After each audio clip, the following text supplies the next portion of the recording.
Mom and stepdad cut me out of the will since I'm not related. However, now that I have inherited $3 million, they want me back. So, let's start from the beginning. When I was 14, my life changed dramatically. My mother thought it was time to settle down again, this time with a guy who already had a kid from a previous marriage. He was 17, 3 years older than me. And let's just say we didn't hit it off right away. Tensions began to rise even before the ink had dried on their marriage certificate.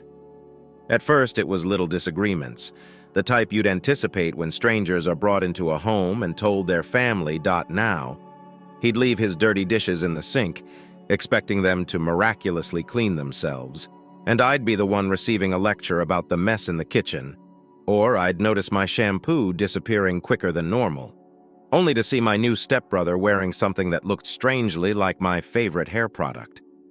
It wasn't only the stepbrother shenanigans that affected me. This was how my stepfather handled things. He had a tendency of believing that I was the source of all difficulties. If something wasn't right, it was my fault. And Mom, she wasn't much assistance either. She was so focused on making this new family work that she overlooked the obvious, always smoothing things over, making reasons for why my stepbrother couldn't do anything wrong. A year into their new family, Mom and stepdad learned they were pregnant. That's when the dynamics truly changed. Suddenly, it was all about getting ready for the new baby.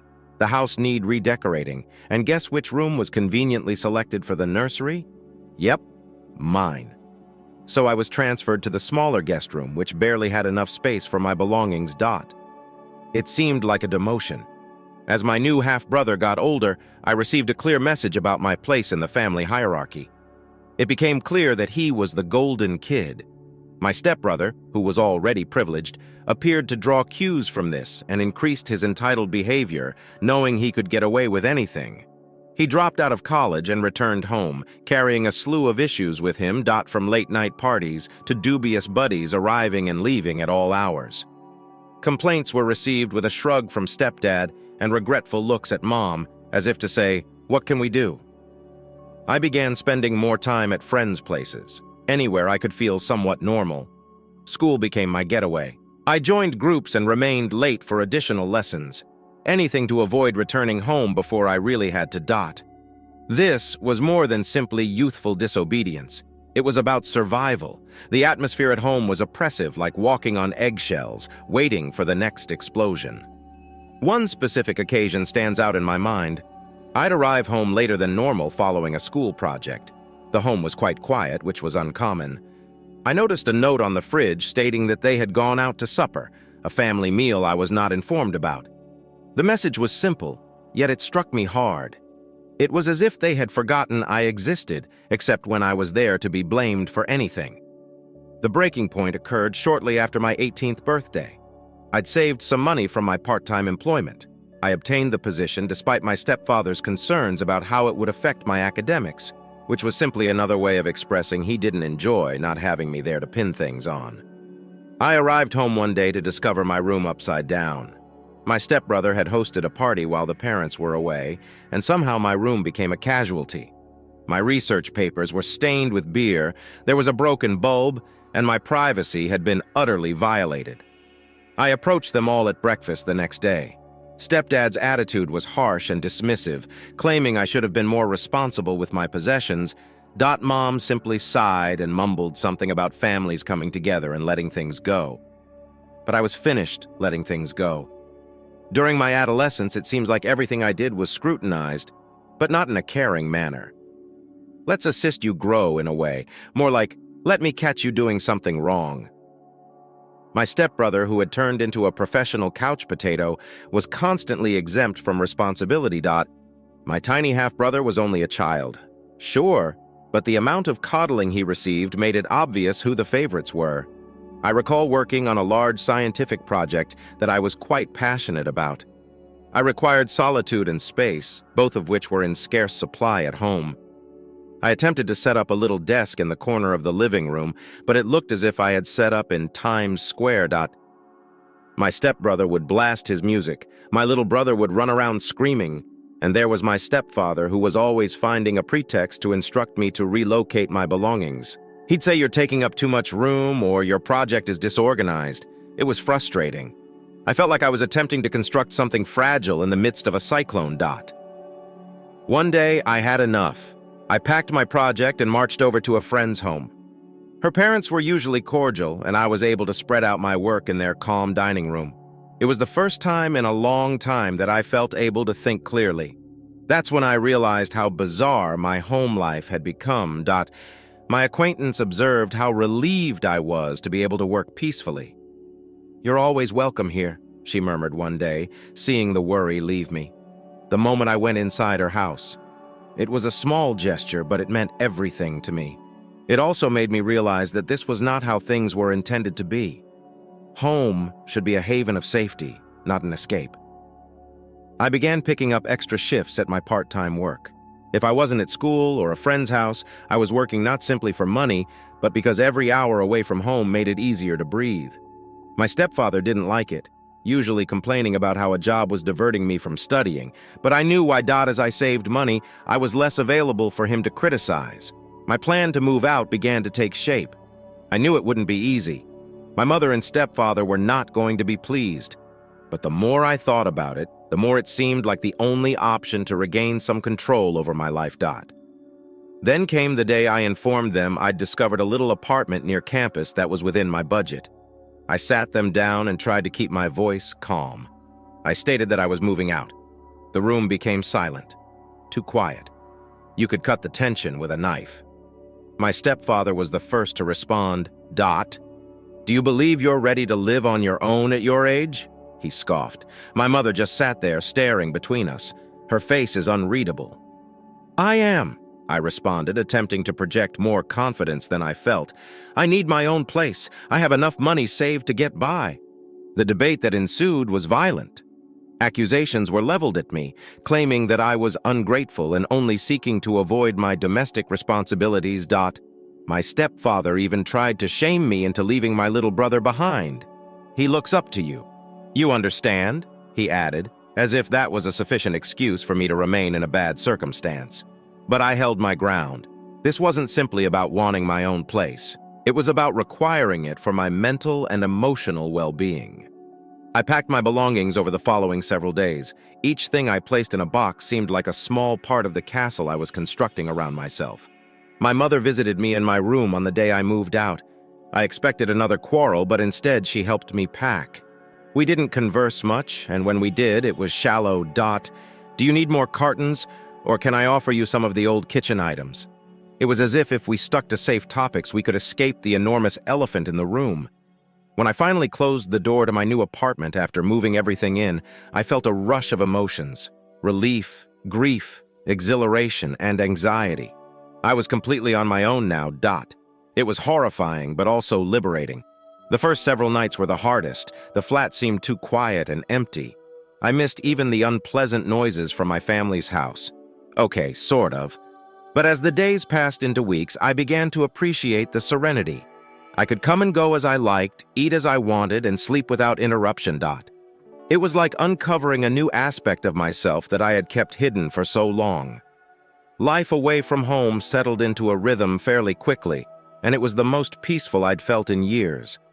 My relationship with my mother and stepfather was not ideal, but it was bearable because I wasn't living with them all the time. I was doing my own thing, staying busy with job and college while keeping my head down. Then, out of nowhere, my stepfather got a health crisis, which threw things off. It wasn't life-threatening, but it was bad enough to make him worry about the future, especially his will. I learned about it from my mother, who called one evening sounding more gloomy than normal. "Your stepfather has been thinking about his will." She stated it nonchalantly, as if she were talking about the weather. "He wants to ensure everything is in order." "Okay," I answered, not knowing where this was headed. The tone in her voice suggested it wasn't just a courtesy call to keep me informed. She paused, then proceeded. "He's chosen to invite your stepbrother and half-brother, but not you. He believes it makes more sense because they are his biological children." There it was, the sting. Not that I expected anything, but hearing it said so clearly, it was a stomach punch. It wasn't the money or the prospect of inheritance that hurt. It was a clear message that I was an outsider in the household I had spent the last 5 years attempting to fit into. I see. I managed to keep my voice neutral. Thank you for telling me. Mom may have sensed my distress because she immediately added, "It's just legal stuff, you know." "Doesn't affect our feelings about you, right?" I said, not really believing her. The talk clumsily shifted to other subjects before concluding, but the harm had been done. That night I laid in bed, looking at the ceiling with the old sense of not belonging. The weeks that followed were difficult. I kept thinking about what we had said. Part of me wanted to face my stepfather and demand an explanation, or at least tell him how deeply he had wounded me. But another part of me questioned why I cared. I hadn't felt like a member of their family in years. How was this any different? I made the decision to draw back. I will limit my visits even more. It was a protection mechanism, I suppose, to save myself from being harmed more by individuals who had previously demonstrated that they did not consider me family when it really mattered. Then the genuine wake-up call arrived. It was not a dramatic incident. No screaming battles or emotional confrontations. It was quieter than that. More profound. I was at a coffee shop working on a term paper when I overheard a conversation at the adjacent table. They were laughing as they shared stories about their families, the regular ups and downs, and everyday life. And it struck me. I did not have that. I hadn't had it for quite some time. If that insight triggered anything in me, I began to wonder why I was getting upset over being omitted from a will when I had already been alienated from the family in every aspect that counted. It was not about the money. It was about wanting to be appreciated and loved by the people I was supposed to call family. From then on, I made a conscious effort to prioritize the connections in my life that made me feel valued. Friends who had become like family, professors who mentored me, I had colleagues who respected me. I made a larger investment in those ties, gradually. The pain from my stepfather's will and the sense of alienation from my family faded. It was not an overnight transformation. There were still unpleasant moments, especially at family gatherings where my stepbrother and half-brother received all of the attention. But I was learning to realize that certain things were beyond my control and to focus on what I could. I was developing my own sense of family and belonging. The true test came after my stepfather's health emergency was resolved and their lives returned to normal. I was asked to a family meal as a type of celebration of his improved health. I went primarily out of obligation. The evening was just as uncomfortable as I imagined. My stepfather talked about his rehabilitation. Everyone praised my half-brother's recent academic achievements, while my stepbrother boasted about a new job. I sat there, largely quiet, and it was evident that I was the odd one out. But this time it wasn't as painful. I had found peace with my function in this household. I was the outsider, which was okay since there were people outside that home who cared about me, not for what I could contribute to a bequest or a family name. After supper, I departed early, making some excuse about the early start. As I drove home, I felt a weight lifted off my shoulders. I was okay, truly okay. For the first time in years, I confronted the truth of my situation, coped with the emotional impact, and emerged stronger and more confident. If there's one thing I've learned, it's that life has a strange way of surprising you when you least expect it. After settling into my own routine and accepting my restricted, if not strained, relationship with my family, I received a call one day that threw everything on its head. The phone came from a lawyer I hadn't heard of before, who presented himself in a professional, almost apologetic tone. He asked if I had a few minutes to talk about the estate of my great-aunt, my father's mother, and sister. To be honest, I couldn't recall anything about her. She was one of those relatives you hear about in your parents' stories, but don't actually know. She didn't have any children of her own, and I recall her being referenced as someone who helped raise my father. "I'm phoning to advise you that your great-aunt died lately," the lawyer continued, his tone professional and empathetic, "and she left her whole inheritance to you." To say I was stunned is an understatement. I felt a range of feelings, including regret for her death, perplexity about why she picked me, and a strong sense of responsibility for what came next. My grandmother was fairly wealthy, according to the lawyer, and she had made prudent investments throughout her life. She left a considerable estate, including a trust fund that was now mine, worth around $3 million. My financial circumstances altered quickly. After the conversation, I sat there, phone in hand, attempting to digest the information. Why me? We were not close. I did pay her a few visits, but they were more about checking in on an aging aunt than connecting. She must have noticed something in me, perhaps a reflection of her own freedom. Perhaps that was her way of reaching out to her family one final time. The following 3 days were spent meeting with the lawyer, signing paperwork, and discovering exactly what I had inherited. It wasn't only about money. Property, securities, and a few personal belongings held sentimental worth. Among them was a letter she wrote to justify her choice. She liked my individuality and determination. Something she said made her think of herself at my age. Armed with this newfound income, I made some quick adjustments. I purchased a house, which I never imagined I'd be able to buy on my own so soon. It was a small home, but it was mine and signified a new chapter in my life. I also invested in a rental property, thinking about long-term financial security. The balance of the money went into savings and investments, and I worked with a financial counselor to ensure I was making sound decisions. But enormous riches entails immense responsibility. And as I quickly found out, great drama. I had not informed anyone in my family about the inheritance, trying to avoid any potential consequences. However, secrets have a way of getting out, and this one was no exception. It began with my cousin, who learned about the bequest through common legal contacts. My mother found out before I did. And after she figured it out, everyone else quickly caught on. Phone calls began to come in, not just from her, but also from my stepfather, stepbrother, and relatives I hadn't spoken to in years. Everyone appeared to have a justification for needing a portion of my fortune. They would remark that times are tough. Alternatively, you may be aware of his poor health. Referring to my stepfather. It was as if they all suddenly realized I existed, but only as a bank. I was inundated with requests for loans, presents, and blatant demands for money. It seemed like I was watching vultures hovering, each waiting for their moment to swoop down. The strain was intense, and for a minute I questioned whether I was being selfish by keeping the bequest. But then I remembered the years I spent feeling like an alien in my own family. Years of scrimping and saving, working hard for every penny, and making it through college without their assistance. This was my opportunity to guarantee my future, and I was not going to allow guilt or deception influence me. When my mother inquired why I hadn't thought to tell her the news, I had had enough. I gently but firmly stated that our gap was not just physical, but also emotional. Her judgments, and by extension those of my stepfather and stepbrother, revealed where I stood with them. The inheritance allowed me to accomplish things on my own terms without relying on anybody else. It's my life, I told her, and I have to live it my way. I apologize if this offends you, but I need to do what is best for me right now. The outcome of that talk was as predicted. Despite accusations of being ungrateful and selfish, I stood firm. The calls got less frequent over time, and the money demands dried up when they realized I wasn't going anywhere. It was a difficult lesson about who my true family was.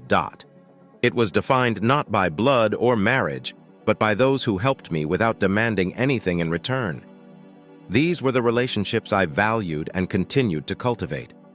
As for the bequest, it served as a bittersweet reminder of my grandmother, a woman I wish I had known better.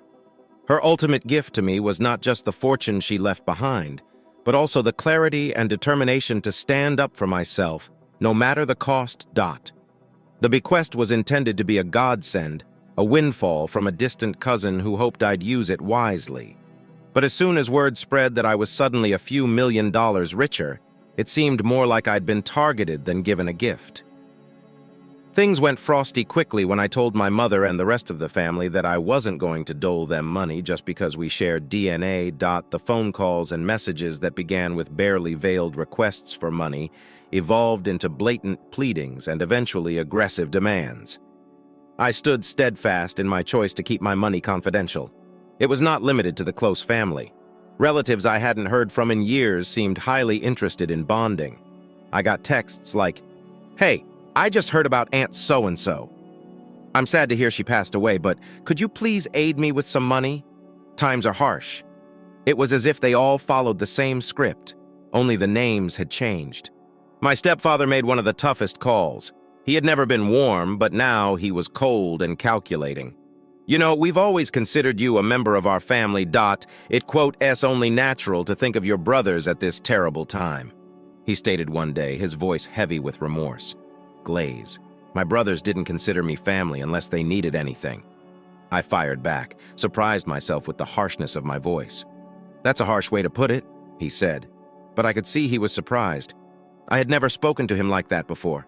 I had always been the obedient stepchild, the one who did not cause too much trouble.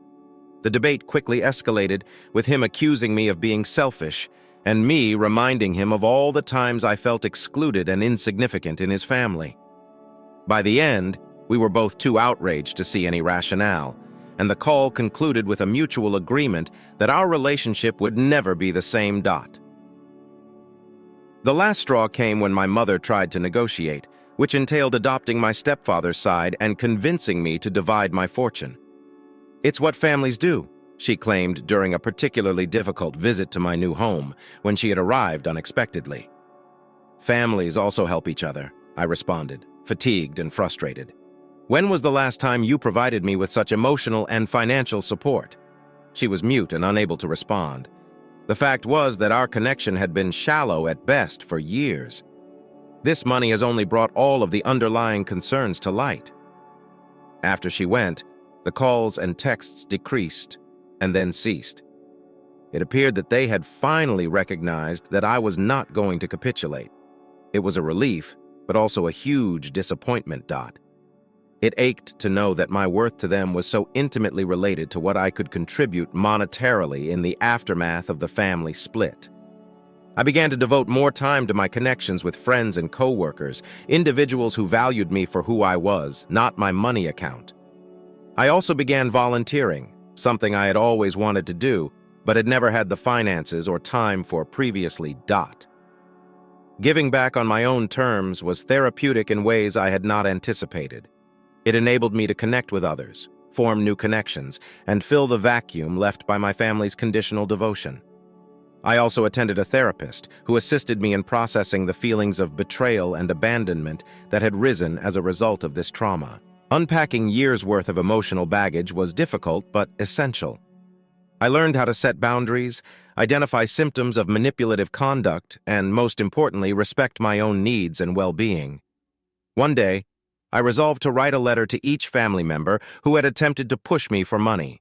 In each letter, I stated how I felt, why I made the decisions I did, and how their actions affected me. It was more for my own closure than anything. I didn't anticipate any answer. To my amazement, my half-brother responded. He was just 14, and his letter was awkward but honest. I apologize for asking for money. I miss you, he wrote. It was a tiny but crucial move. We began texting short talks about school and his hobbies.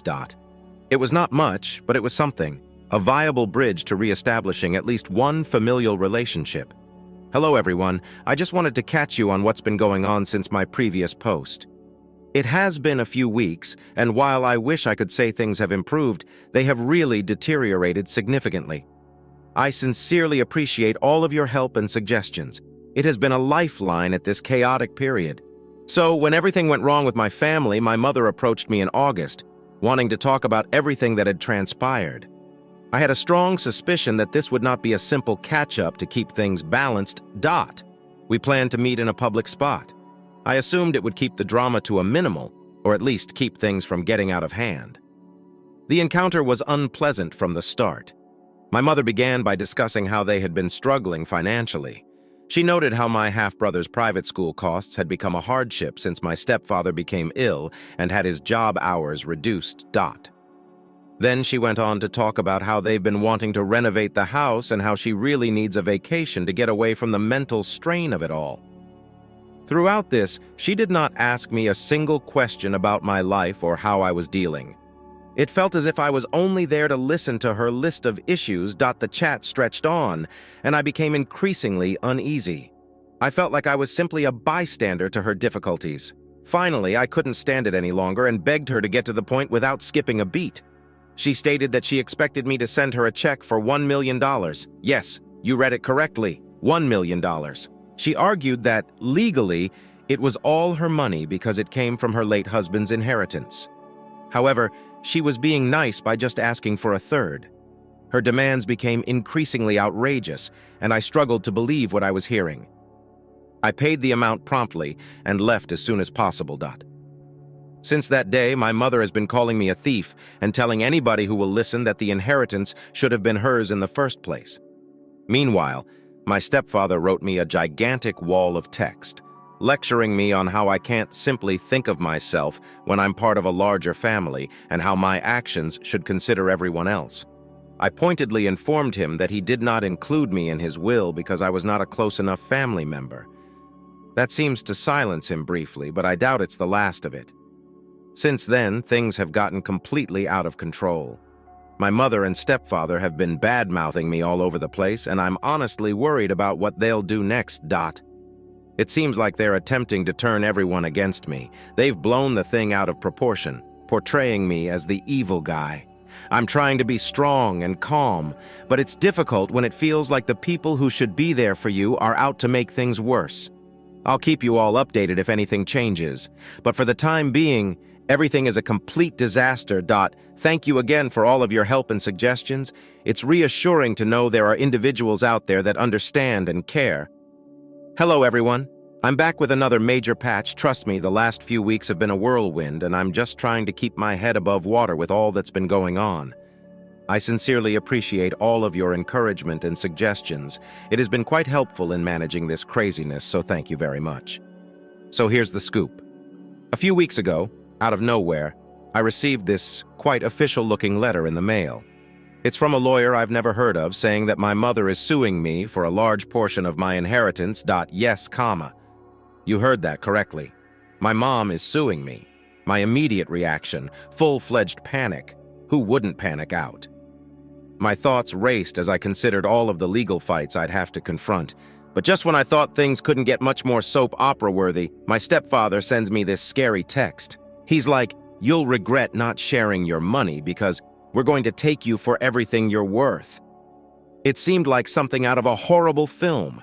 The wicked step-parent is twisting the knife.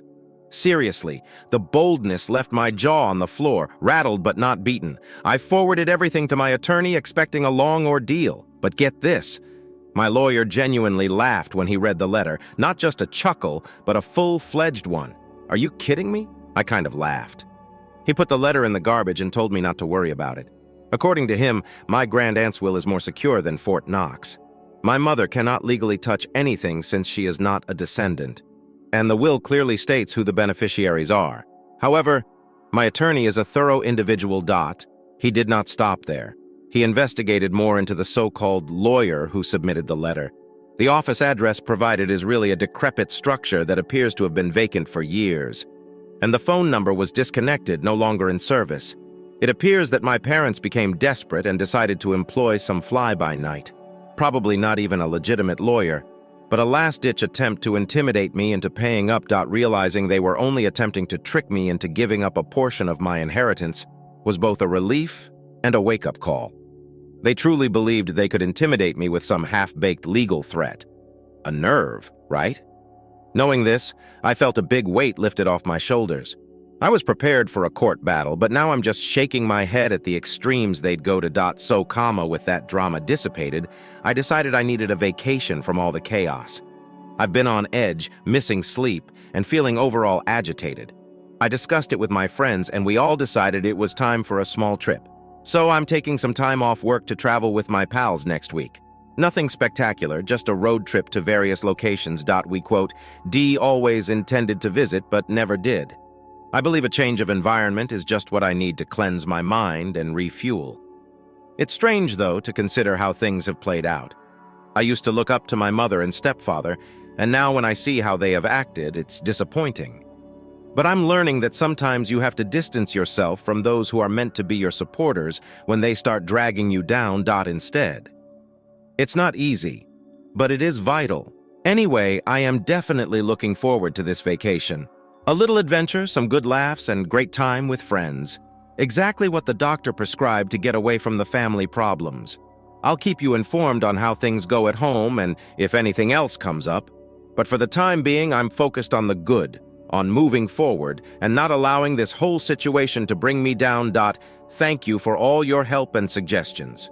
This community has been my rock during the storm, and I cannot express how much I appreciate every remark and letter of encouragement. You guys are the finest. Here's to brighter days, right? See you all after my travels. Hopefully with some entertaining stories and no drama. Story 2.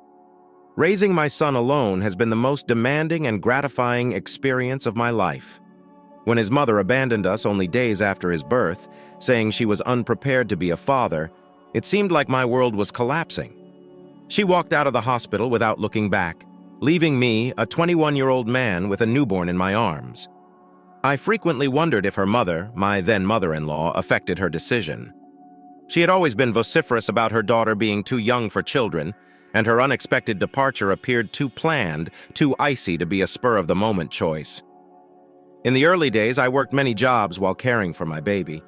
I had to drop out of college and take any job I could find to guarantee we had enough money to get by. It was a difficult period, but the goodwill of friends and strangers kept us going. People from our neighborhood would frequently stop by with food, volunteer to babysit, or simply lend an ear when things became stressful. Their generosity was a guiding light in my darkest hours. As my son developed, so did his obstacles.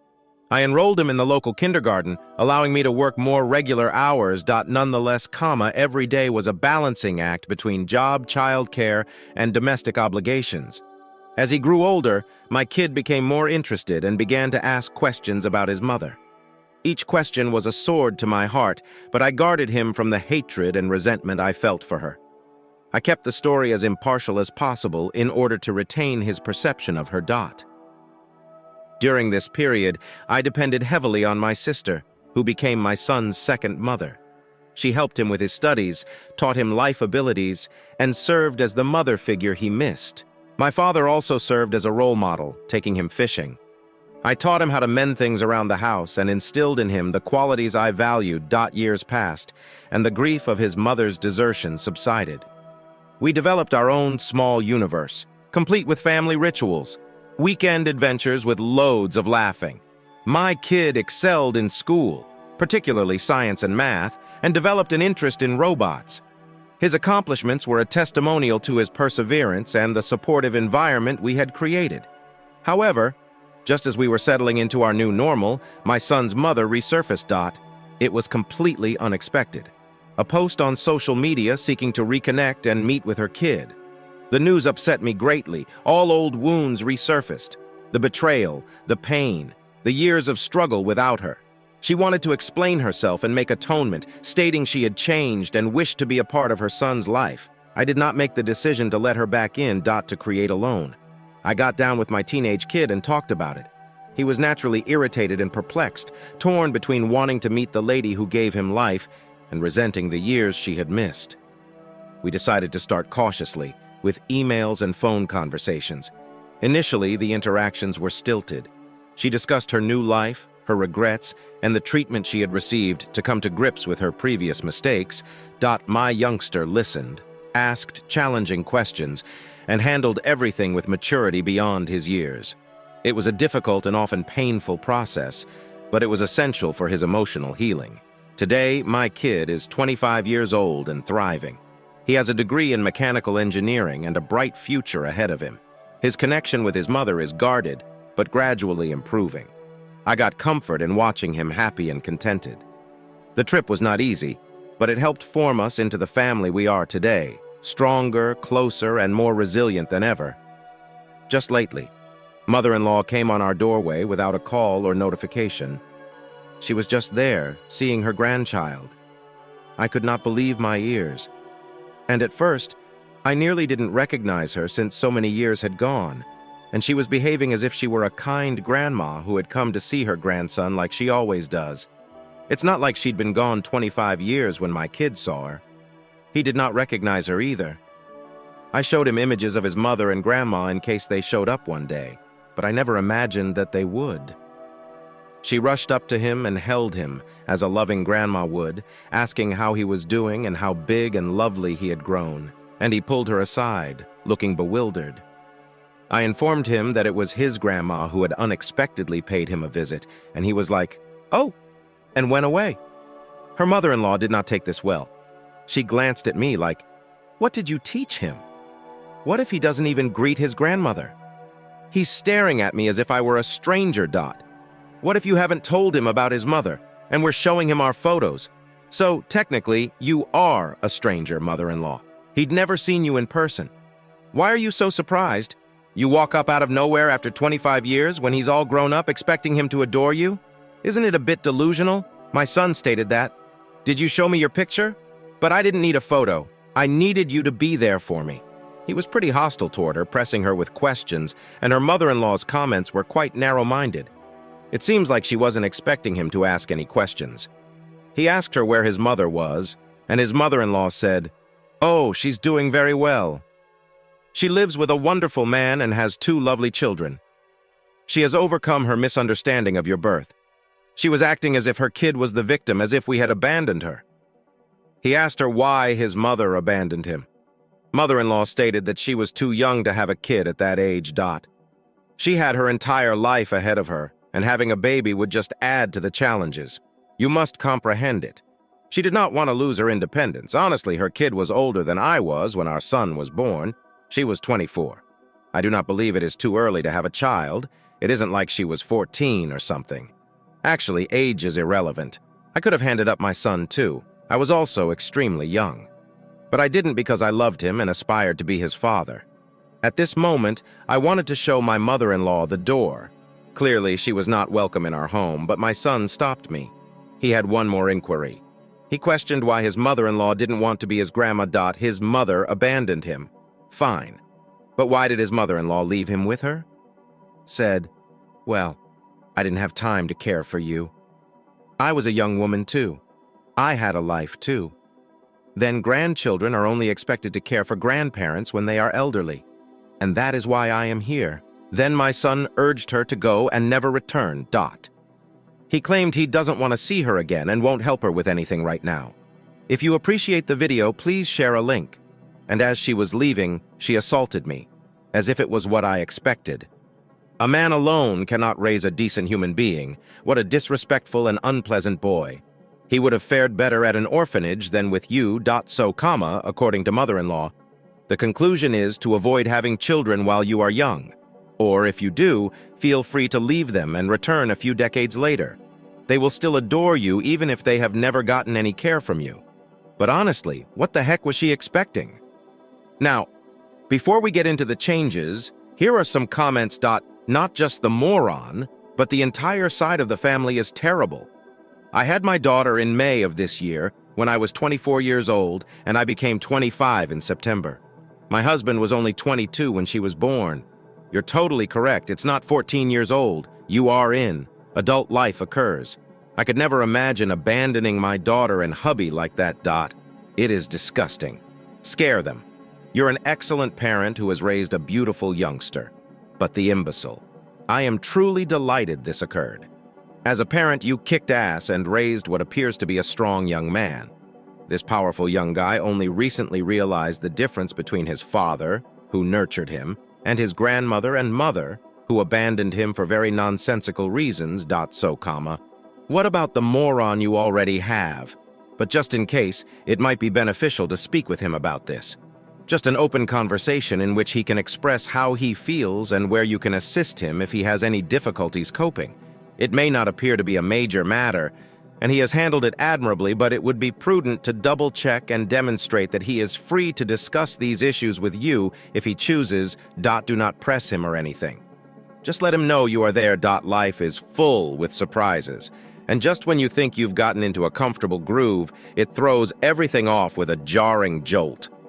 That's exactly what occurred. When my son, a mature and self-sufficient 25-year-old, got an unexpected friend request on social media.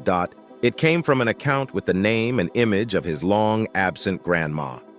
Naturally, this unexpected attempt at digital reunion caught us off surprise, eliciting a mixture of curiosity and old scars. This was not a simple buddy request. It was the first step in what turned out to be a perfectly orchestrated operation by his grandma to arrange a reunion between my son and his mother, the mother who had abruptly left our life a quarter century ago, just after his birth, stating she was unprepared to be a parent. The same mother who denied even the most basic maternal act of touching her infant, leaving me, a puzzled 21-year-old, to pick up the pieces. My son, who is typically analytical, decided to investigate the problem by emailing his grandmother directly over social media. He challenged her about the decades-long quiet, asking to know why she picked this time to reach out. The digital confrontation was fierce. His grandmother's mails were loaded with uncomfortable excuses and hazy feelings of remorse and wasted time from their talk. She released another surprise.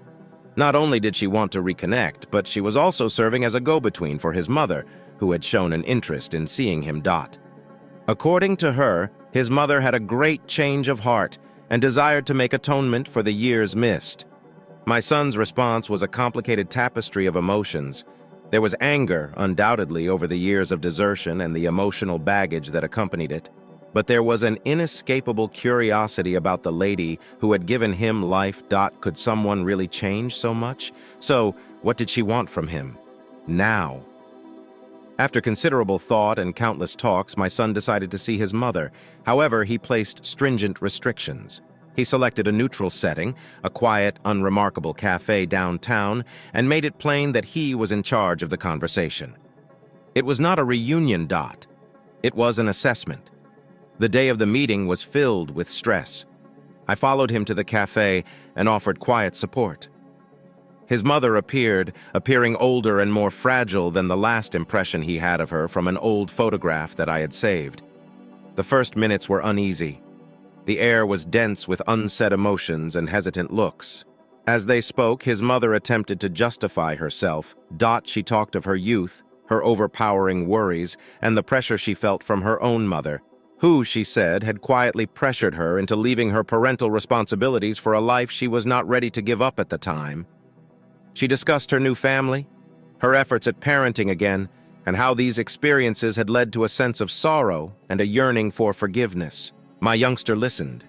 His visage was a veneer of tranquility that concealed the agony within. He questioned her motivations, her absence, and the consequences of her actions for his life. Each response she provided appeared to reveal more of the meticulously managed veneer of sorrow she exhibited. It became evident that, while she wanted forgiveness, she was still dealing with the full scope of her conduct. The discussion concluded with my son's hesitant willingness to maintain tentative communication, setting limits that she would have to follow if she wanted to be a part of his life. As we left the cafe, he clasped my hand, a subtle recognition of the road we had walked together without her. In the days that followed, my son battled with the notions of forgiveness and rebuilding trust. He was forthright about his emotions, sharing them with me and even others who had grown like family over the years. He recognized it was a process that would take time. As for me, I was left to think about the responsibilities we play in our children's lives.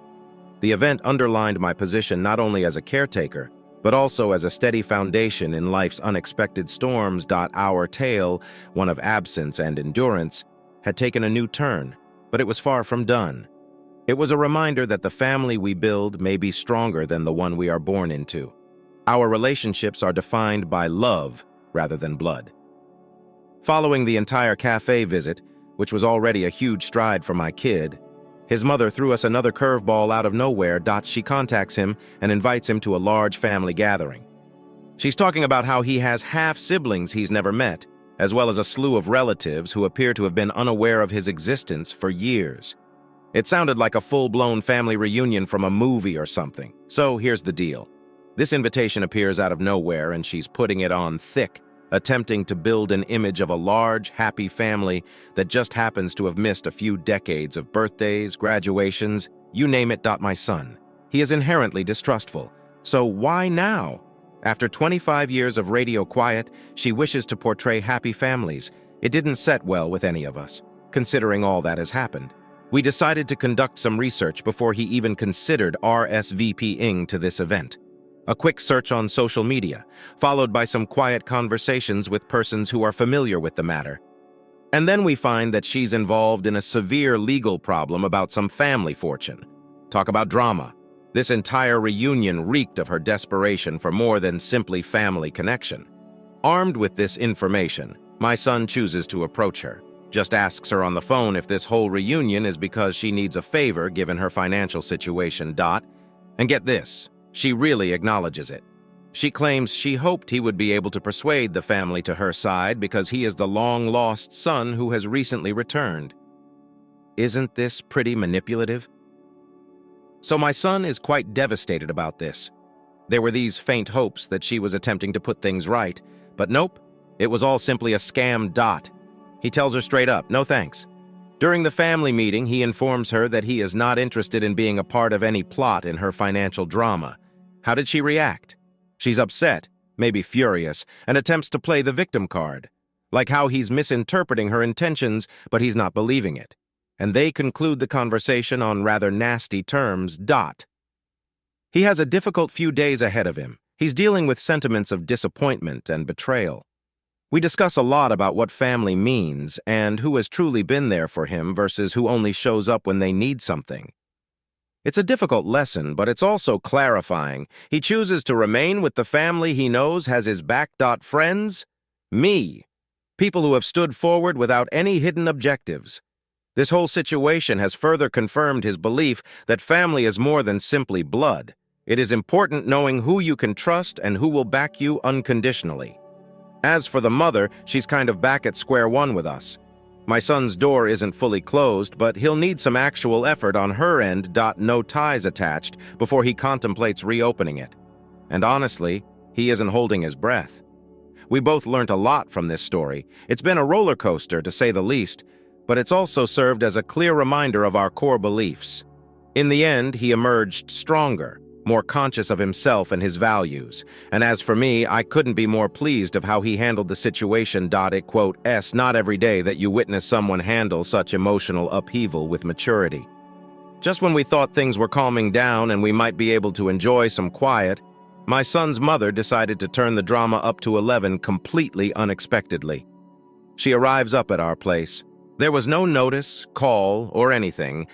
Just rings the doorbell as if she's stopping over for a leisurely Sunday breakfast.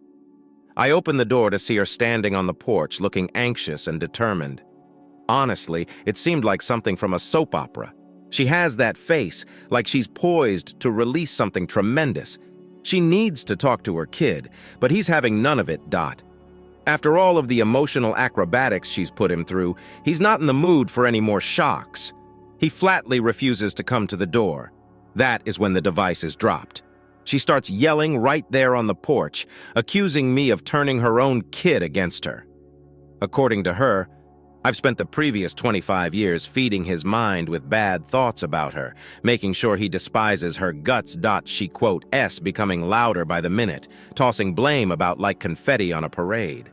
She is painting a picture in which I am the villain, keeping her from her son, making it hard for her to be in a relationship with him. It's as if she rewrote history, omitting the part when she walked and stayed gone. The chutzpah of her distorting our history and attempting to play victim. Now it's simply crazy. So here I am, standing in my own doorway, trying to justify myself and the life decisions I took to raise our kid alone in the best manner I knew how. I remind her as calmly as I can that she made the decision to go. She chose quiet. Every move I took was to provide our kid with the security and affection he needed, which she chose not to provide. Things quickly escalated from there. She's raised her voice. I'm trying to hold it together and the neighbors are peeking through their blinds. It's developing into a true show, one that you'd never want to be a part of. Finally, it becomes evident that she is not going and is simply ratcheting up. I have no option. I call the police. Yes, comma. It seemed severe, but what else could I do? She was creating a commotion, refusing to go, and it was becoming a bit frightening. The cops arrive, and they must take her from the premises. When you think about it, it's intense, humiliating, and really sad. After all of the turmoil, my kid and I sit down for a serious conversation. He really shaken, indignant, and outraged. It's one thing to deal with personal family concerns privately, but it's another to have everything leak out in public. It's tough for anyone. He's committed to his decision after tonight.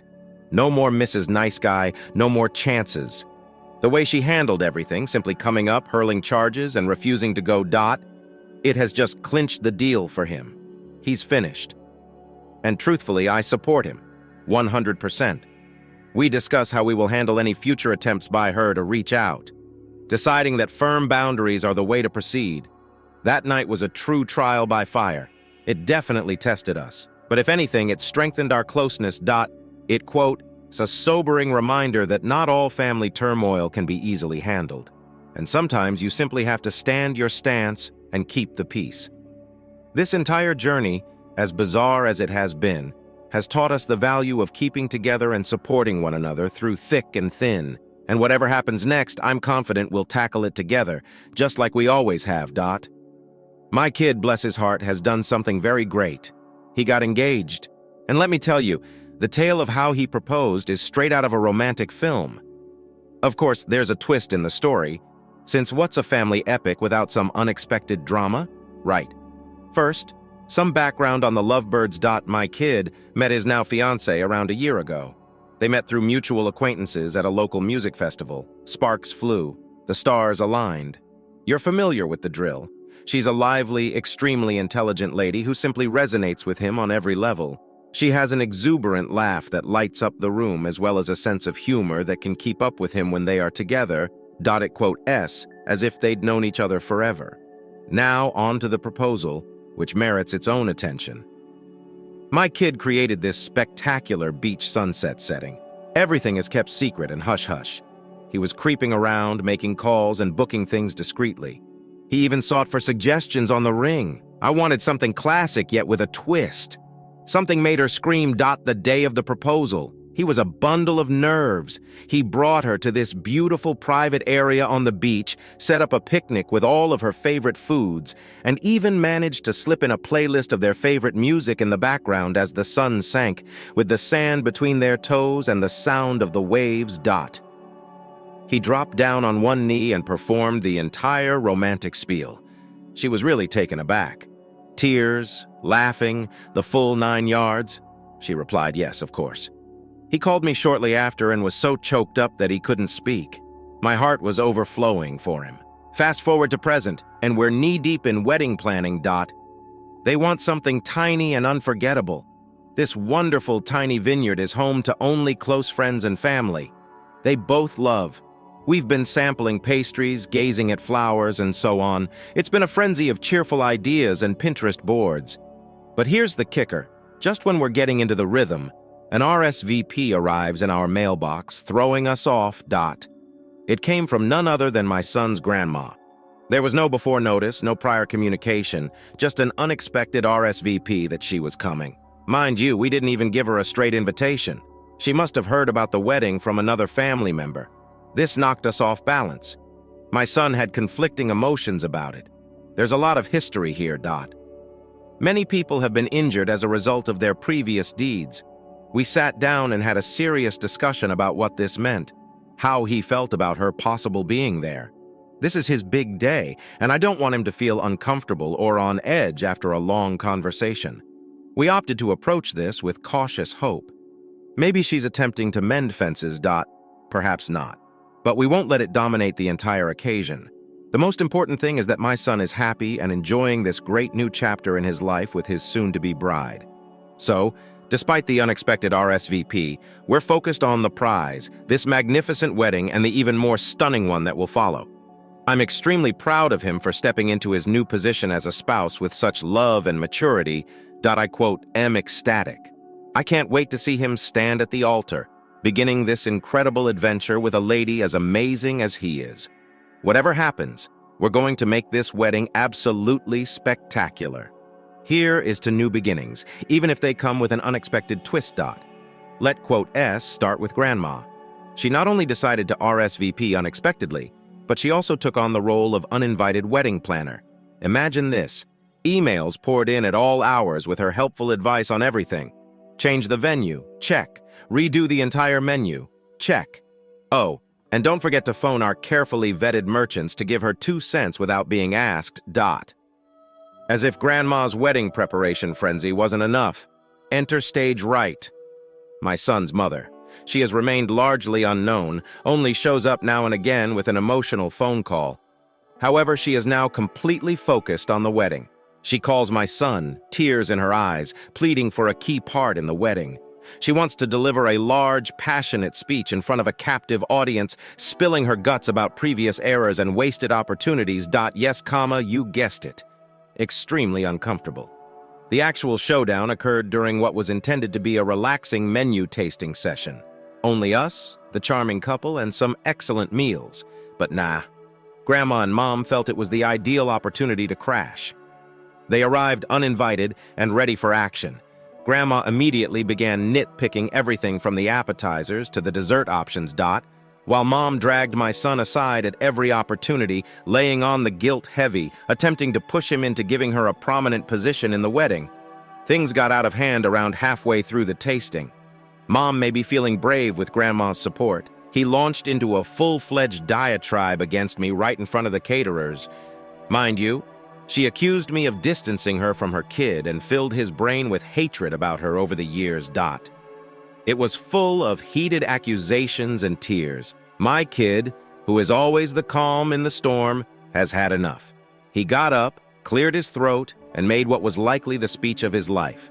He made it clear to them both that this was his wedding and a celebration of his future. This is not a forum for venting family issues. He then dropped the device. If they couldn't get with the program and stop the drama, they wouldn't be invited to the wedding. Drop the microphone. The room became quiet. It was one of those post-tasting showdowns when you could actually hear a pin drop. My son and his fiancée got together and made some difficult decisions.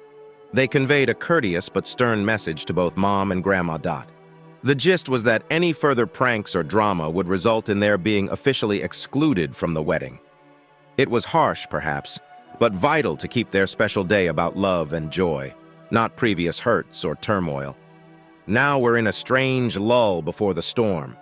The invitations are out, RSVPs are in, including the problematic ones. We're a couple weeks away from the big day. Everything is strangely quiet on the Mom and Grandma front, which is both a relief and, to be honest, a little unsettling. We're all on edge. Despite the chaos, I'm half anticipating some last-minute theatrics. I've witnessed my son and his fiancée handle situations with grace and harmony. It's apparent that they're prepared to face anything life throws at them together. And I'm really proud and happy to see them get married. I'm focused on the excitement of the forthcoming celebration, the beginning of their new life together, and ensuring that their wedding is as spectacular as they deserve, come what may. So here's to love triumphing over turmoil, to fresh beginnings, and to a wedding day that will hopefully be as easy as the journey there was. Story 3. I canceled my girlfriend's stay at a luxury resort that I paid for after she used my tickets to travel with her friends instead of me. My girlfriend Nina and I have been together for approximately 4 years. I recently organized a romantic trip to a wonderful resort to commemorate our anniversary, which coincidentally coincided with her birthday. I paid for everything, including plane tickets, lodging, and even some unique activities at the destination. This year, I planned to propose to her. I was quite excited and had been informed plenty about the trip's details a few weeks before, and she appeared to be as enthused. However, a few days before the trip, she began acting weirdly and distant. I inquired whether everything was well, and she assured me that everything was on the day we were scheduled to travel. I inquired whether she wished to meet at her home if I should pick her up, if she preferred to meet at the airport or somewhere else. But I received no response. I called her several times, but nothing happened. I even questioned her family whether she had said anything to them, but again, nothing. I was nervous, wondering what had occurred, and pondered going to the police to report a missing. Imagine my amazement when a few hours later I saw images of Anna visiting the resort on social media. But she was not alone. She was with a buddy and 4 males I didn't recognize. I was shocked. I phoned her immediately, but she did not respond. I sent her texts wondering what was going on, and she just responded at the end of the day, stating she was sorry but needed this time with her friends to de-stress and that we could reschedule the trip. I asked her what the hell she was talking about and who the men in the images were. She said I was overreacting and that they were simply pals she met at the resort. The scenario was already ridiculous, but now she had not only duped me into going to the resort that I had paid for, but she was also celebrating with people I didn't know in the hotel. I paid to do who knows what. I questioned her why she left without me. She admitted that I wasn't much fun. She said she loved me as a person and genuinely liked me. But for her birthday and in such a beautiful setting, she wanted to do anything she pleased and be completely free. And if I were there, I'd spoil everything. I assured her that I would not do it. I genuinely purchased for her tickets so we could travel there and enjoy a variety of activities together. I took my only vacation of the year and spent money I had saved for months to give her a particular experience, which she used to plan a trip with her friends. She then stated that she couldn't bear my pestering throughout the trip, so she would block me and only unblock me after the stay was over, and that I shouldn't try to contact her till then. I was enraged, and rightfully so. I spent a fortune planning everything with the two of us in mind, and she took advantage of the chance to travel with her friends. Without hesitation, I canceled the remainder of my stay at the resort and all of the activities I had planned. Unfortunately, I lost a tiny portion of the money because she had already remained for the day, but I was able to recoup the majority of it. When she found out, she phoned me angry, claiming I was selfish and had destroyed her and her friend's vacation, that I was a monster, and that she no longer wanted anything to do with me. However, when she realized I had also canceled the plane tickets and she would be unable to return home, her demeanor changed dramatically. She started emailing me again, apologizing and admitting she may have overreacted and should not have done what she did. She began requesting that I reinstate the tickets and wait for her to get home so that we could discuss. I answered no, since I didn't want to bother her with my pestering. Then I blocked her. I feel misled and unsure how to handle this. According to what I know, she is still there and will beg her parents for money to buy another ticket, but I'm not sure whether they will give it to her. As I explained what happened, they were likewise unhappy with her.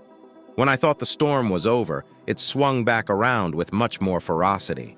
So this morning, just as I was feeling more grounded and contemplating returning to my typical schedule, there came a knock. Not a soft tap, but a firm, purposeful knock. It was Inner. Yes, Inner stands at my porch, looking scared and hopeful, maybe even a little desperate. I could scarcely digest my feelings after seeing her. Surprise, anger, and curiosity, a strange sensation of déjà vu. Everything was spinning inside of me. Despite this, I opened the door. You need to write. You must at least find out why. And she burst into tears and launched into this genuine apologies right away. She looked really rough, which part of me believed she deserved. She told about how she realized she had made a tremendous mistake, how she had taken everything for granted, and how being trapped with no route back was a wake-up call. She went on about how her companions had swiftly distanced themselves after the luxury had run out, and how they blamed her for destroying what was meant to be their fantastic vacation. Her parents, she claimed, were beyond upset, and the entire incident forced her to reconsider what was essential in her life. And she said that was me. Our connection. Listening to her inner voice spills her guts, seeing her so vulnerable. I will not lie.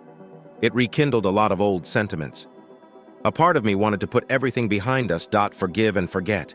However, there was a stronger voice reminding me of her treachery, disillusionment, and plain chutzpah. She recommended marital therapy, promised transparency. I swore it was a one-time error that would never happen again. She was pulling all the stops, and there was a lot to take in. After making a left, I closed the door and remained there for what felt like hours. My house suddenly felt much smaller.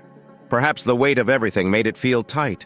The thought of attempting to fix things seemed appealing. There is comfort in the familiar and returning to what you know. But could I truly disregard what had happened? I spent the remainder of the day in a fog, wondering about everything. I alternated between rage, despair, and a guilty sense of pity for her plight. I spoke with a couple of close pals. I laid it all out, and they were as surprised as I was, but they did provide some sound suggestions. They reminded me that I needed to prioritize my own heart and mental health. Moving forward, perhaps. I haven't made any decisions yet, and she is staying at her parents' house to give me room to consider. I appreciate that, but the ball is now in my court. I am examining all alternatives. Perhaps a meeting in a neutral location to discuss the situation could be a good starting point. Or perhaps it's best to simply go on. Turn the page for good. This is the second revision since my last post. My feelings were all over the place. But the worst thing was the sinking sense of betrayal that wouldn't let go. And I had met up in the hopes of salvaging something, perhaps some closure or understanding from the entire disaster. Honestly, part of me was clinging to recollections of happier times, hoping against all odds that there was some mistake. But what happened in the cafe dashed any residual aspirations, and she appeared to be carrying the weight of the world as we sat down. Her typical bright personality had been replaced with this anxious, fidgety version, which made it difficult to reconcile with the girl I thought I knew. The cafe surrounding us was alive with people smiling and chatting over coffee, unaware of the drama gathering at our tiny table. When she finally spoke, it was as if a dam had broken. She did not just acknowledge to the incident at the resort. She admitted to several instances of unfaithfulness during our relationship. Each confession shattered the last shreds of faith I had. It wasn't simply about her relationship with someone else. It was the recurrent betrayal, the continuous deception. Walking out of that coffee house left me feeling numb. As I walked through the streets, the world seemed to move in slow motion, with each step seeming heavier than the last. I must have walked for miles, trying to clear my mind and figure out what had gone wrong. The visions of our past, the goals we had formed, all appear tainted today, tinted by the lies that had threaded their way through our history. Reaching out to a therapist was my lifeline throughout those sessions. In a quiet, neutral environment, I began to deconstruct the loss and betrayal, confronting the anguish rather than allowing it to swallow me from within. It was hard, difficult labor, but it was essential. My friends and family were also extremely supportive, expressing not just sympathy but also strength. Their encouragement reminded me that despite everything, I was not alone. The more I discussed it, the more I realized it wasn't simply about his cheating. It was about what I tolerated, what I expected from a relationship, and how I had overlooked warning flags since it was more comfortable than dealing with possible issues. This knowledge was sobering. It compelled me to consider not just her behaviors, but also my own and the dynamic we had allowed to develop between us. Moving forward, take it one day at a time. Some days are better. Others are difficult because memories resurface unexpectedly, causing a new surge of pain. But each day brings a little more distance from the anguish, a little more clarity. I've resumed old pastimes that I had laid aside: photography, hiking, being outside in nature. Capturing transient beauty has been therapeutic. It's a method to regain aspects of myself that were lost throughout the relationship. The future remains a major question mark. Right now, the focus is on healing and creating a life that feels true and rewarding. It quotes about learning to trust again, not only in people but in my own judgment, in my capacity to see things clearly and make good decisions for myself. To everyone who has been there and is reading this, whether you offered words of encouragement, counsel, or simply followed along, thank you. It's weird how discussing the most difficult aspects of our lives with strangers can be the most comfortable. How it may help us feel seen and understood in unexpected ways. Your kindness has served as a beacon in the midst of difficult times. I'll keep you updated as I go through this adventure, including the highs and lows, obstacles, and next steps. Life throws us curveballs, but it also gives us rebounds, fresh roots that appear just when we believe all doors have closed. Here, to learning what comes next, to fresh beginnings, and to the resilience that we all possess. Let's see what life has in store after the storm. When I found out that Tom, the person I cheated on, was married, I was split about what to do. It's one thing to deal with your own failing relationship, but it's quite another to wield the potential explosive that may detonate someone else's. I struggled with this decision, wondering if ignorance was bliss or if the truth was a necessary suffering. I discussed it with my therapist, who guided me through the ethical considerations. It was obvious that if the roles were reversed, I'd want to know. So, after much thinking and concern, I decided to contact Tom's wife. It was difficult to find her contact information. I had to carefully inquire around, and it seemed like I was breaching boundaries. But finally, I considered the broader picture and moved forth. The encounter with Tom's wife was as nerve-wracking as one might imagine. We met in a secluded area of a neighborhood cafe where we could converse uninterrupted. Initially, there was a cold in the air, the result of her skepticism and my fear. When I eventually lay everything out, the look of disbelief on her face was unforgettable. When I first learned about Inner, it was like seeing inside my own eyes. She listened quietly, with a tempest developing in her eyes. I explained the contents, provided a timetable, and even showed her certain mails as proof. Because, let's be honest, this type of news is difficult to take without supporting data. The discourse was difficult, with gaps long enough to drown in. At the conclusion, she was noticeably shaken. But there was also a resolution, a steely grit that emerged as she began to grasp the realities of her circumstances. Following our encounter, the consequences were swift and severe. Tom's wife confronted him, and she subsequently described it as both explosive and revelatory. They were thrown into their own maelstrom of decisions and mental turmoil. She congratulated me for speaking out, noting that, while it was upsetting, it was better to face the unpleasant reality than to live in deception. Telling her had an unforeseen impact on my own recovery journey. There was a sense of finality, of doing the right thing no matter how difficult it was. It didn't make the betrayal any less painful, but it did give me a sense of agency, of being a participant rather than a passive victim in my own life story. My personal route ahead is still being paved day by day. The globe continued to revolve, and life did not slow down to allow me to catch up. I needed to keep moving. I found peace in returning to my interests, namely photography. There's something about catching life via a lens that puts everything in context. It's as though you're framing the world, focusing on what you want to see while blurring away the rest. V also relied significantly on my group of friends and family, who have provided steadfast and important support. Their thoughts, guidance, and sometimes just their presence have helped me get through the darkest periods. The road ahead is unknown. There are good and bad days. Sometimes betrayal seems like a shadow trailing after me. On other days, it is a distant memory. Coming to recognize that healing is not a linear process, and that's all right. Thank you to everyone who has been following this story. Your remarks, anecdotes of comparable situations, and support have been far more beneficial than I can describe. I will keep you informed as I work through this. Here's to going on, mending, and finding serenity amid the turmoil of life. Here is to new beginnings. They may arrive in any number of ways.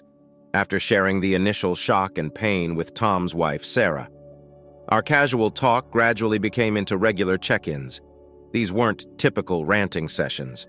They began to take on a life of their own, morphing into brainstorming sessions on how we might both achieve some type of justice, or, as it slid, revenge.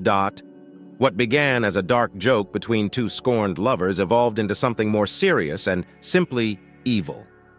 Sarah was the genius behind the first plan to hit Tom where it would hurt the most. His pocketbook, as she detailed her decision to quit her employment despite the possibility of receiving alimony. I could see fire in her eyes. She was looking for blood. Part of me was pulled to its energy. It seemed like we were finally taking action to deal with the problem we had both created. But there was this niggling doubt in the back of my mind about whether this was the correct decision. She laid out the full plan during one of our lengthy conversations at a local cafe that has been our go-to spot for these covert encounters. The more she talked about it, the more precise and calculating everything got. She had considered everything, including the date, prospective legal challenges, and social consequences. It was like seeing a commander lay out a battle strategy. As these intentions solidified, I found myself drawn deeper into the scheme. Initially, I was merely a sounding board, providing occasional advice and attempting to infuse some caution into the mix. But with time, I got more committed, assisted in considering possible outcomes, discussing legal aspects, and even playing devil's advocate to ensure Sarah had considered all options. This engagement led me to evaluate my own motivations. Was I truly assisting Sarah, or was I utilizing this plan to vent my frustration and hurt? Was I seeking for vicarious gratification in Tom's demise? Because I hadn't really addressed my own thoughts about his treachery. As the idea progressed, my misgivings mounted. There's something about scheming retribution that eats away at you, making you question your own moral compass. I began to consider the potential ramifications not just for Tom, but also for Sarah, myself, and even innocent bystanders such as family members and acquaintances who may be caught in the crossfire. I found myself lying awake at night, struggling with the ethics of our acts. Was it merely to get revenge in this way? Could this escalate out of control and do greater harm? What was the end game here, justice or simply simple vengeance? Recognizing that I could be in over my head, I sought more professional guidance. I discussed the subject thoroughly with my therapist, unraveling not only the plan with Sarah, but my whole experience since uncovering Anna's deception. These sessions were eye-opening, allowing me to realize how my need for justice may be clouding my judgment. I also spoke with a lawyer buddy informally to get a feel of the legal implications of what we were discussing. The suggestion was sobering. Interfering with someone's life in this way might have major legal ramifications and may backfire in unexpected ways. Now I'm at a crossroads, trying to decide how or if I should continue on this route with Sarah. The strategy is in action, but not irrevocable. I'm divided between supporting a buddy in her search for what she perceives as justice and taking a step back from a situation that may not be as clear-cut as it appears. Reflecting on the voyage, I want to thank everyone who has read these revisions for their support and thoughts. This voyage has taken unexpected turns, pushing me to examine not just the behavior of those who have harmed me, but also my own responses and decisions as I navigate these dark waters. I'm reminded of how intricate human emotions and relationships are, as well as how the line between good and wrong is frequently blurred. I quote, "I'll keep you posted on where this route leads, ideally to a settlement that provides peace rather than further conflict. Here's to finding clarity amid turmoil and making decisions we can live with." Despite all the stress and drama of the previous months, something unexpected occurred. I met somebody new. Let us call her Ellie. So Ellie and I met in a quite unusual setting. A neighborhood bookshop. You know, one of those movie-like moments where you both grab for the same book and your hands come together. It's strange how life gives you these serendipitous moments when you least expect them. We ended up getting coffee together right then and there, talking about our favorite writers and genres, and discovering that our connection was more than simply books. These last 2 weeks with Ellie have been a breath of fresh air after everything that happened. Diving back into the dating world was scary, but Ellie's presence has been calming, like discovering calm waters after a turbulent sea. We've taken it easy, getting to know one another by sharing bits and pieces of our lives, dreams, and previous heartaches. She, quote, "has been tremendously accepting of all the drama that has occurred in a year, which has made opening up to her easier than I imagined. On the other hand, there's the continuous tale inside a year. Her life seemed to have taken a plunge since everything blew up, and her parents' decision to kick her out surprised everyone. Some may argue that they've always been overly supportive of her. But I suppose everyone has a breaking point. They believed Nina needed a major wake-up call, and this appeared to be it. From what I've heard from common pals, she had been fighting to acclimate to her new situation. Financially, she's in hot water since she has been cut off from the comfort and security of her parents' support. Emotionally, it seems like she's a wreck trying to deal with the repercussions of her actions. A part of me feels vindicated, seeing her finally suffer some consequences. There's also this strange sense of compassion. It's difficult to see someone you once loved fall apart, regardless of what they did. Navigating these conflicting feelings has not been simple. I've been pondering a lot lately on how far I've come, the lessons I've learned, and how I might use these experiences to progress. It, quote, "has been a process of accepting the pain and betrayal while not being resentful. Therapy has been a lifeline through all of this. It has provided me with a safe area to process all of my complicated emotions. It has taught me a lot about empathy and forgiveness, not only for others, but also for myself. It's easy to feel bad about yourself, to wonder why you didn't recognize the warning signals or what you could have done better. But I'm learning to let go of those notions, to recognize that sometimes things simply happen and it's not anyone's fault. I'm looking forward to seeing where things go with Ellie. We're arranging a modest trip together next month to a cottage by the lake where we can unwind, enjoy one another's company, and strengthen our new friendship. It, quote, "'s good having something to look forward to. A reminder that joy may still be found after sadness." And now for the blog and sharing this adventure with you all. Your assistance has been invaluable. Reading your comments and suggestions not only makes me feel less alone, but it also provides me with fresh insights into my own emotions and situations. It's reassuring to know that no matter what life throws at me, there's a community here to understand and support me. So here's to new chapters and partnerships. Here's to learning from the past and applying it to build a better tomorrow. I will keep you posted as things proceed, sharing the highs with hopefully fewer lows. Thank you for taking part in my adventure. To finding happiness in every shape it may take. Cheers to life's unexpected twists and turns, and to handling them with grace and perseverance. Ellie and I were becoming closer by the day, and our relationship seemed like it was on fast forward in the greatest way. We were connecting on every level, and life appeared to be rewarding us with pure, unadulterated joy. Following a tumultuous era. Then came the baby news, which hit us like a ton of bricks in that stunning, exciting manner that instantly transforms everything you thought you knew about your future. We discovered Ellie was pregnant on a relaxing Sunday morning. It was totally spontaneous and unexpected. We were both in our jammies enjoying a lazy start to the day when she half-jokingly commented that she had been feeling weird. I recommended obtaining a pregnancy test. When she consented, I assumed we were acting on a whim. However, when the test came back positive, our casual morning became one of the most unforgettable days of our life. After the shock and joy of the pregnancy subsided, I began to consider how I might make things even more formal with Ellie.